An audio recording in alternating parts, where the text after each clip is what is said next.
परम दोस्तों, सूरजपुर में हाल में ही घटी एक मानवता को शर्मसार करने वाली घटना, जिसमें 2 मासूम लोगों की हत्या का मामला सामने आया है, वह अत्यंत ही नृशंस, अमानवीय और दिल दहलाने वाला है।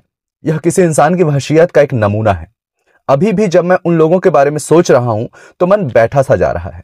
मैंने उनकी फोटोज देखी है और देखकर मेरे मन में यही ख्याल आया है कि कोई इंसान इतना भी कैसे शैतान हो सकता है कि वह एक छोटी बच्ची तक की हत्या करने से गुरेज नहीं कर रहा है।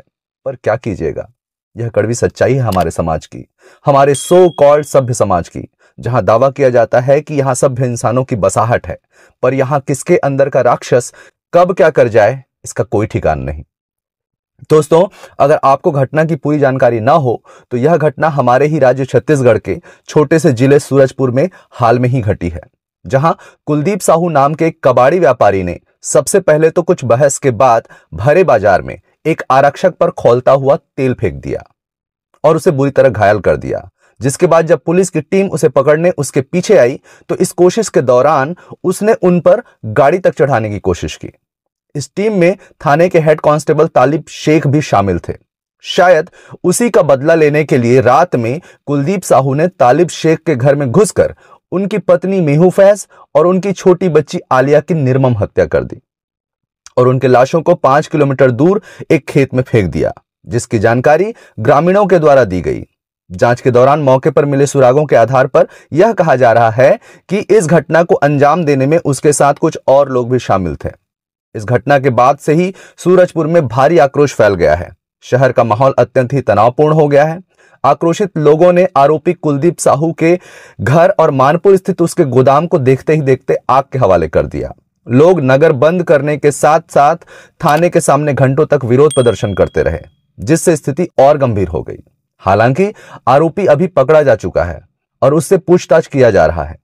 दोस्तों, जैसा कि मैंने बताया कि कुलदीप साहू कबाड़ी का धंधा करता था, पर वह आदतन एक क्रिमिनल था। उस पर आर्म्स एक्ट, चोरी, मारपीट, शासकीय संपत्ति को नुकसान पहुंचाने सहित अन्य धाराओं में लगभग 2 दर्जन एफआईआर दर्ज हैं।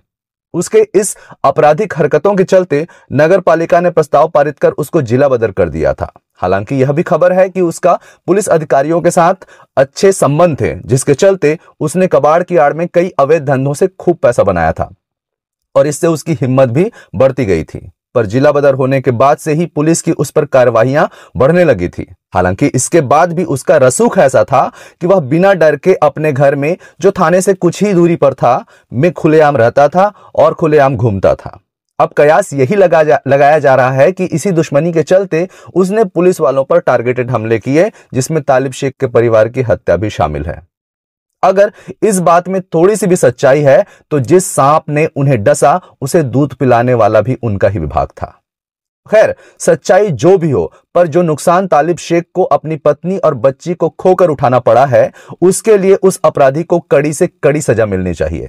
कभी कभी तो लगता है कि ऐसे लोगों को भरे बाजार बीच चौक में फांसी लगा देना चाहिए, या इनका एक हाथ या पैर काटकर इनको जिंदा छोड़ देना चाहिए, ताकि इन्हें जिंदगी भर अपने किए का एहसास होता रहे।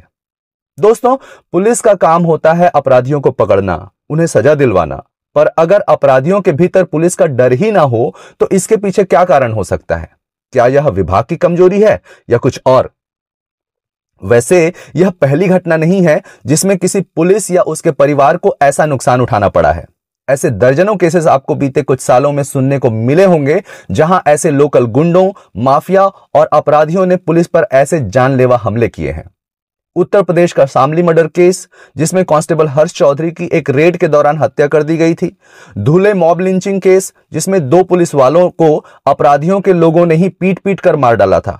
पंजाब में एसआई बलदेव सिंह, जिन्हें एक रेत माफिया ने ट्रक से कुचल कर मार डाला था। 2014 में शाहजहांपुर का पुलिस हत्याकांड, 2015 में सोनीपत कांस्टेबल हत्याकांड, 2016 में गुरुग्राम और फरीदाबाद में हुए पुलिस मर्डर केस और पटना पुलिस हत्याकांड 2017। ऐसे कितने ही केसेस हैं जहां इन लोकल अपराधियों और माफिया ने पुलिस वालों की जानें ली हैं। पर इस बार यहां नुकसान एक व्यक्ति को अपने परिवार वालों की हत्या का दंश और पीड़ा झेलकर उठाना पड़ा है। ये जो लोकल गुंडे या अपराधी होते हैं, इनका लोकल नेताओं और पुलिस के आला अधिकारियों के साथ सांठगांठ होना बहुत ही ऑब्वियस होता है। बिना उनके सपोर्ट के वे ऐसे आपराधिक कामों को अंजाम नहीं दे सकते। इसका दोनों पक्ष लाभ उठाते हैं। पर जब ये बैलेंस गड़बड़ाता है और ऐसी कोई घटना होती है तो इसमें छोटे स्तर के कर्मचारियों को ही नुकसान उठाना पड़ता है और कभी कभी तो अपनी जान से भी हाथ धोना पड़ता है।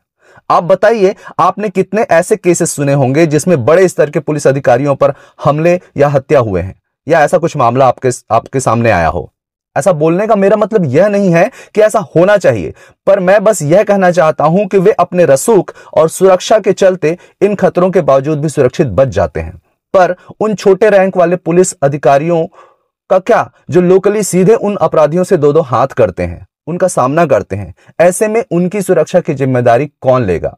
यहां एक अपराधी को तो गोली चलाने, चाकू मारने से गुरेज नहीं होता, पर एक पुलिस वाला यदि एक गोली भी चला दे तो सो कॉल्ड मानवाधिकार का बीन बजाने वाले पढ़े लिखे लोग एसी रूम में बैठकर चाय पीते हुए इन पुलिस वालों को ही गुंडा साबित करने में लग जाते हैं।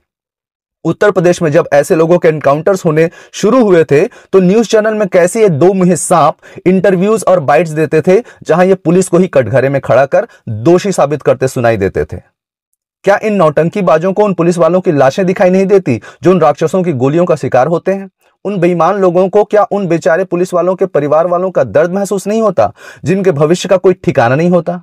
नहीं, उनको यह सब बिल्कुल महसूस नहीं होता। क्या उन छोटे दर्जे के कर्मचारियों की गलती यही है कि वे छोटे रैंक के अधिकारी हैं? यही उनकी गलती है, जहां उन्हें अपनी आत्मरक्षा का भी अधिकार नहीं है? आप सोचकर देखिए, उन बेचारे तालिब शेख पर क्या गुजर रही होगी, जिसके हाथों में बंदूक होते हुए भी उन्हें कानून के भरोसे रहना पड़ रहा है। आरोपी मजे से उनके सामने बिना अपराध बोध के गुजरेगा, ऐसे में सारी समझदारी बस उन्हें ही दिखानी पड़ेगी। आप सोचिए, एक इंसान अपने आप को कितना लाचार और फ्रस्ट्रेटेड महसूस करेगा। इसीलिए लगता है कि अपराधी ने जिस क्रूरता के साथ अपराध किया है उसको उतनी ही क्रूरता के साथ सजा मिलनी चाहिए, और अपराध के तुरंत साबित होते ही सजा मिलनी चाहिए। पर यह सब तो हम जैसे लाचार लोगों की सोच बस है, और हम यही कर सकते हैं। आप सोचिए, जब पुलिस ही अपनी रक्षा करने में सक्षम नहीं दिखती तो हम हमारी सुरक्षा की क्या उम्मीद कर सकते हैं? फिर तो हमारा भगवान ही मालिक है। दोस्तों, और क्या बोलूं, आगे मेरी तो यही इच्छा है कि जल्द से जल्द तालिब शेख को न्याय मिले और उन्हें इस तकलीफ को झेलने की ताकत मिले। ऐसे समय में मैं नैतिक रूप से उनके साथ हूं, और हर इंसान जिसके भीतर थोड़ी भी संवेदना है, वे सब उनके साथ खड़े हैं। धन्यवाद।